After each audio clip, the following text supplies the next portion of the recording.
किसी भी चुनाव का प्रभारी होना कोई छोटी बात नहीं होती, और चुनाव में मैनेज करना कुकर होगा क्यों होगा, कितना कंफर्टेबली आप इसमें महसूस कर रहे हो? देखिए, आप देख नहीं रहे इतने दिन से मैं भारतीय जनता पार्टी, जननायक जनता पार्टी और गोविंद कांडा का जो परिवार है उसको लेकर के और मैं इस प्रचार में लगा हुआ हूँ।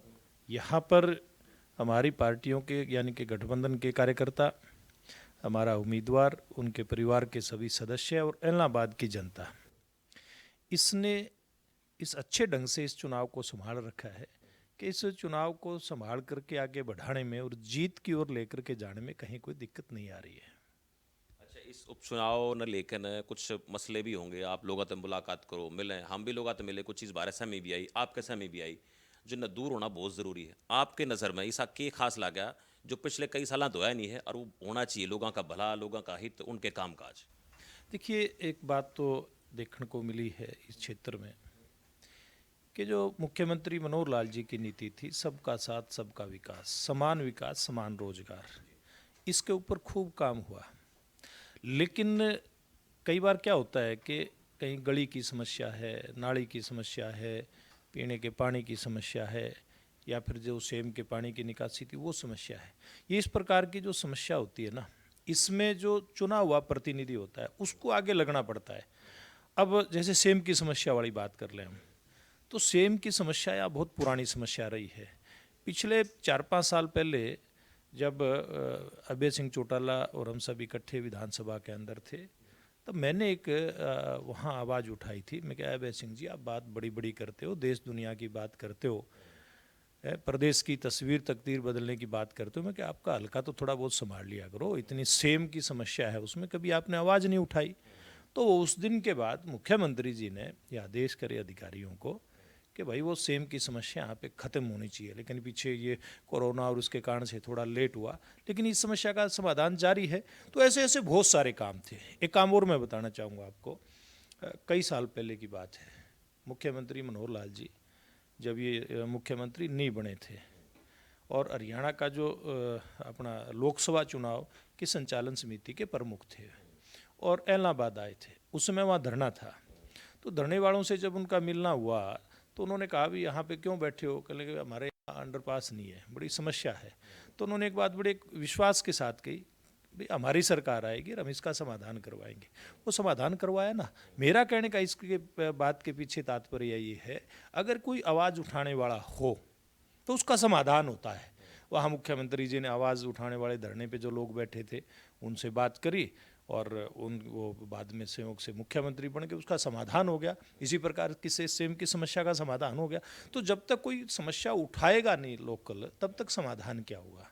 तो इसलिए अब ये इलाहाबाद की जनता के मन में एक बात है कि इस बार इस सरकार के कार्यकाल के 3 साल तो ये पड़े हैं और इसमें 3 साल के अंदर अपना प्रतिनिधि जो आपकी आवाज़ उठाए विधानसभा के अंदर और मुख्यमंत्री जी से कुछ लेकर के आए क्षेत्र के विकास के लिए, वो नुमाइंदा चाहिए और उसको चुन करके भेजने का मन इलाहाबाद की जनता ने बनाया है।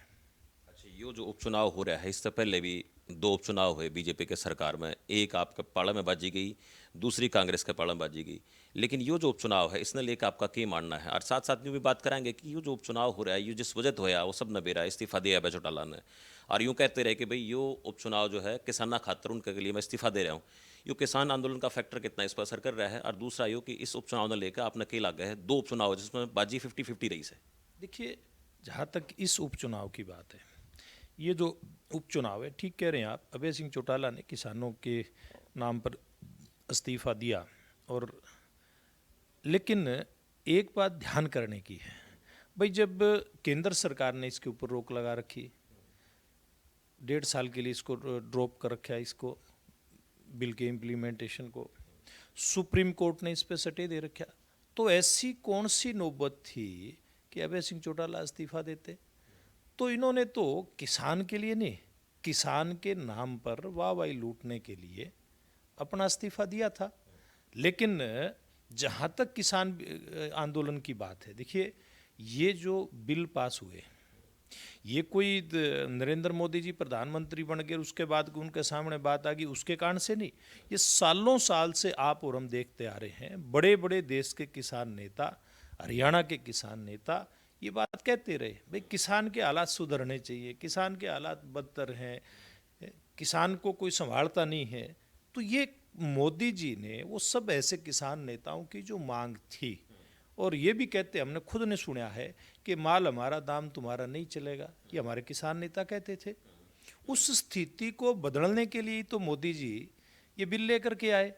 और आपको एक ध्यान करवाऊंगा बात में, ये कानून पास होने के बाद चौधरी महेंद्र सिंह टिकैत के बेटे राकेश टिकैत, जो आजकल उनकी जो किसानी जो विरासत है टिकैत साहब की, उसको संभालने का दावा करते हैं, संभाल नहीं रहे लेकिन दावा करते हैं। तो उन्होंने ये कहा था कि चौधरी महेंद्र सिंह टिकैत के सपनों को मोदी जी ने पूरा किया। ये मैं नहीं कह रहा, ये अखबारों में भी छपा है, ये सारा जनता के पास है वो। तो मोदी जी ने तो किसान नेताओं के जो इच्छा थी, उनकी आकांक्षा थी, उसको पूरा किया, और ये किसान नेता भी मानते हैं। तो फिर ये आंदोलन का औचित्य क्या है, ये मेरे से ज़्यादा तो वो लोग बता सकते हैं। अच्छा, जैसे आपने कहा कि वो लोग इसके बारे में बता सके, लेकिन फिर भी आपने कुछ लागता होगा इसके पीछे मकसद क्या है। हम कुछ किसानों से बातचीत हुई, उनका ये कहना था कि भाई, कुछ का यूँ कहना है कि भाई चीज़ लागू ही नहीं है, या फिर कुछ का ये कहना है कि बरत के देख लेते, उसमें क्या अजर है। कुछ यूँ कह रहे हैं कि भाई अच्छे नहीं हैं, इन अलग अलग नाम देवे हैं।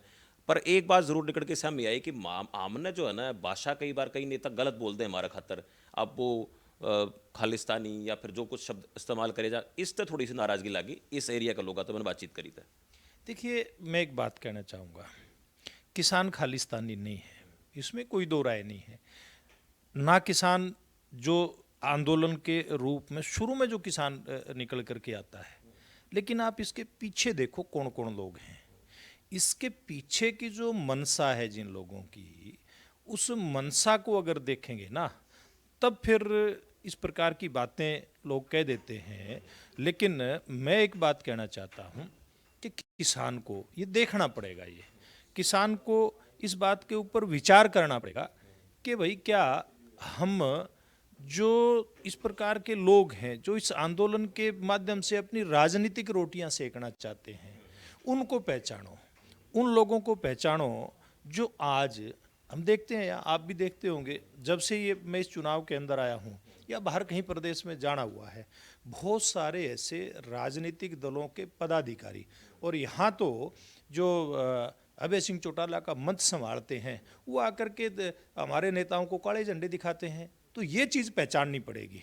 अच्छा, उम्मीदवार लेकर बात कर लेंगे जी। 3 उम्मीदवार, बड़े उम्मीदवार, जिसमें बीजेपी के गोविंद कांडा, कांग्रेस के पवन बेनीवाल और इंडियन नेशनल लोकदल का अभय चौटाला। इन उम्मीदवार लेकर आपका क्या मानना है। अलग अलग उम्मीदवार की अलग अलग शैलियों है, अलग अलग तरीके हैं, इन लेकर आप क्या कहोगे। देखिए, पवन के बारे में तो सब लोगों को पता है, और उसको राजनीति का, क्योंकि वो हमारे साथ रहा है, इतना ज़्यादा मेरे को नहीं लगा उसको कोई ज्ञान है। सीधा हमारा नौजवान साथी रहा है। सरकार होने के बावजूद भी जो ठीक प्रकार से अपनी बात ना पहुंचा पाए, इस प्रकार का एक इम्प्रेशन उसके बारे में है। और जहाँ तक अभय सिंह चौटाला की बात है, तो मैं जब पहली बार यहाँ प्रेस कॉन्फ्रेंस करके गया था, तो मैंने एक यहाँ पे नारा भी दिया था, जोर जुल्म की टक्कर में विकास हमारा नारा है। यानी कि जो एक जोर जुल्म की इमेज, ये मैं नहीं कह रहा, ये यहाँ के क्षेत्र की जो जनता है, सिरसा की जो जनता है, ये बाकी हरियाणा की जनता से ज़्यादा जानती है। बाकी तो सारे हरियाणा में ही प्रचलित है उनके बारे में ये बातें, कि किस प्रकार का व्यवहार एनएलडी के कैंडिडेट का रहा है। विधानसभा में जिस प्रकार का व्यवहार, विधानसभा चुने हुए प्रतिनिधियों के लिए, जो विधानसभा के सदस्य हैं, उनके लिए कोई मंदिर से कम नहीं होता।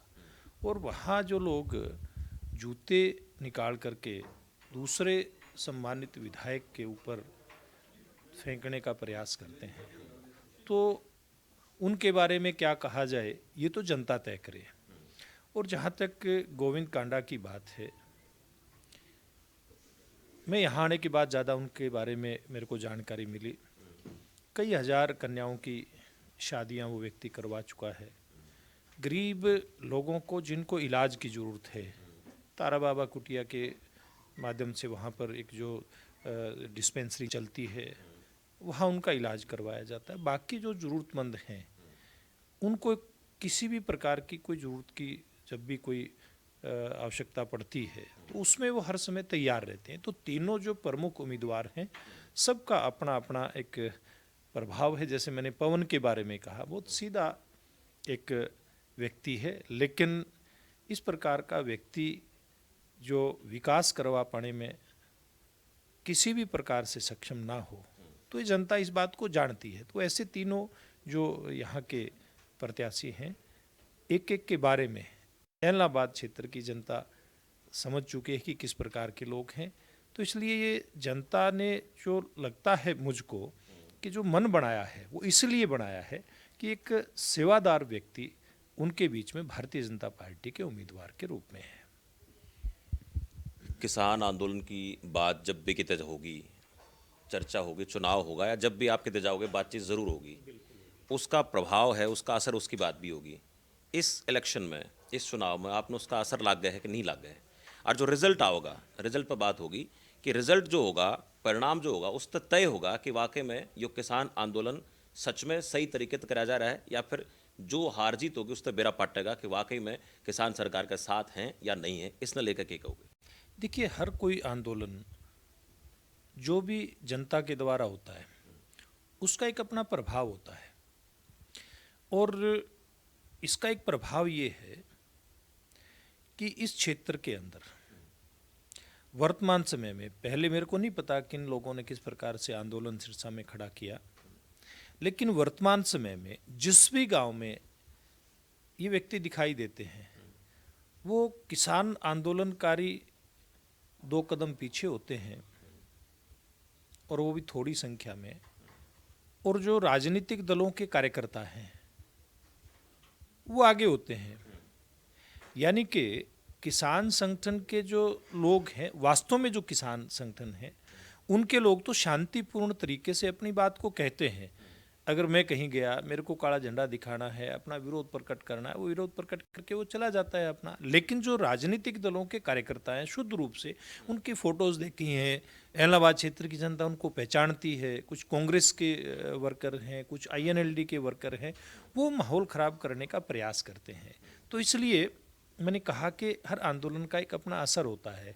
इसलिए ये लोग जो हैं ये राजनीतिक वातावरण को ख़राब करना चाहते हैं। कुछ जो राजनीतिक दलों के कार्यकर्ता हैं भाईचारे को ख़राब करना चाहते हैं। इसलिए जो शांति प्रिय लोग हैं, उसमें किसान भी है, मजदूर भी हैं, व्यापारी भी हैं, वो इस बात से उनको परेशानी भी होती है। और मुझे लगता है कि जो वास्तव में जो ठीक ठाक से लोग खेती किसानी करते हैं उनके दिमाग में एक दूसरी बात भी है, दूसरा पक्ष भी है कि ये जो 3 कानून बने हैं ये वास्तव में किसान के हित के लिए है। नरेंद्र मोदी जी ने कोई अपने मन की बात नहीं कही। उन्होंने जो किसान नेताओं की, किसान आंदोलन से जुड़े लोगों की सालों साल जो पुरानी मांग है उसको पूरा किया है। तो मैं समझता हूँ कि एक बड़ा तबका जो है वो इसके पक्ष में है। इसलिए इस सारे मामले में जो 3 कानून आए हैं उसको भारतीय जनता पार्टी को उस विषय का लाभ मिलने वाला है। यानी आप यूँ कहो कि यहाँ से जो जीत होगी बीजेपी की, तो उस जीत का जो असर है वो यूँ दिखेगा कि वाकई में किसान सरकार के साथ, आप यूँ कहना चाहो? देखिए, जीत जो होती है उसका कोई एक फैक्टर नहीं होता।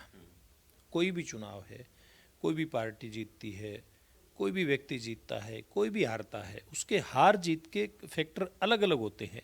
लेकिन मैं एक बात ये कहना चाहता हूँ और जोर दे करके कहना चाहता हूँ कि एलनाबाद विधानसभा क्षेत्र में किसानों का पूरे हरियाणा और देश की तरह ही एक बड़ा हिस्सा है जो इन कृषि कानूनों को ठीक मानता है। सीएम साहब भी चुनाव प्रचार के लिए पहुंचे हैं। कुछ एक जगह सुनने में आया कि विरोध होया, जैसा आप विरोध लेके बात कर रहे हो, ये जो विरोध है ये क्षणिक है या फिर लॉन्ग टर्म में इसके प्रभाव दिखेंगे, इसका असर नजर आओगा? देखिए, मैंने एक बात कही है कि कोई भी आंदोलन है उसके शॉर्ट टर्म रिजल्ट भी होते हैं और लॉन्ग टर्म भी होते हैं। लेकिन जब दिशा ठीक होती है तो उसके ठीक परिणाम होते हैं, लेकिन जब दिशा भटकती है तो उसके परिणाम गलत भी होते हैं। जीत हार का अंतर आपकी नज़र में क्या होगा? देखिए, ये तो यहाँ की एलनाबाद क्षेत्र की जनता तय करेगी। मैंने पहले भी मीडिया के बंधुओं से बातचीत में एक बात कही है कि मैंने जो बहुत नज़दीक से इस चुनाव को देखा है, जो चुनाव भारतीय जनता पार्टी के उम्मीदवार के बारे में कहते थे कि बहुत निचले स्तर से उठा है, वो चुनाव आज इलाहाबाद क्षेत्र की जनता ने जीतने की स्थिति में खड़ा कर दिया है। अब अंतर क्या होगा ये इलाहाबाद क्षेत्र की जनता 30 तारीख को तय करेगी। लेकिन मुकाबला किसके गले है? देखिए, मुकाबला जो तीनों पार्टियां हैं, भारतीय जनता पार्टी, INLD, कांग्रेस, प्रमुख रूप से इनके बीच में है। तो बहुत बहुत शुक्रिया बराड़ा साहब, आपने हमारी सारी बातों का जवाब दिया। एक बार फिर तो हमारे दर्शकों का राम राम कर सब जो खबर फास्ट के जितने भी दर्शक हैं उनको मेरी बहुत बहुत राम राम। तो सुभाष बराड़ा जी तो बात कर रहे थे, चुनाव प्रभारी भी हैं इलाहाबाद उपचुनाव के और बीजेपी के पूर्व प्रदेश अध्यक्ष भी रहे। सीधे तौर पर एक बात कहनी इनकी कि हम जीतांगे, लठ गाड़ के जीतांगे। आप देखते रहो हमारा खास प्रोग्राम लठ गाड़ के। मन दो इजाजत, राम राम। देखो सब कुछ छोड़ छाड़ के हमारा खास प्रोग्राम लठ गाड़ के।